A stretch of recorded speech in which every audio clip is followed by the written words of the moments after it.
Magandang araw sa inyong lahat at welcome sa aking channel.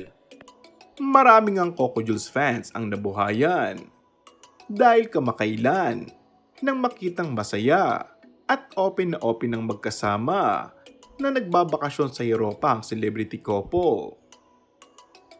Dito ay kumalat ang balita na buntis di umano muli ang aktres sa pangatlong anak nila ng aktor na si Coco Martin. Ayon sa isang source, ay medyo maselan daw magbuntis ngayon ng aktres at pansamantala mo na ulit itong magpapahinga sa showbiz. Yes, maselan umano ang pagbubuntis ng aktres, kaya inabisuhan siya ng kanyang doktor na mag-complete bed rest. Sayang nga lang, at marami umano sanang nakaline up daw na proyekto para sa kapamilya star sa susunod na taon. May mga nalungkot dahil kailan lang naging visible na ulit ang kapamilya actress sa mahigit isang taon ding hindi nagpaparamdam.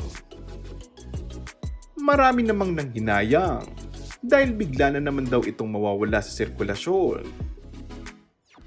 Samantala, masaya naman ang ilang partikular na Coco Jules fans dahil para naman daw ito sa safety ng kanilang idolo at ng anak nito. Umaasa ang marami kay Julia na magbabalik muli ito sa showbiz. Pwede pa naman daw itong humabol sa mga iiwanan muling proyekto. And that's all for our today's video.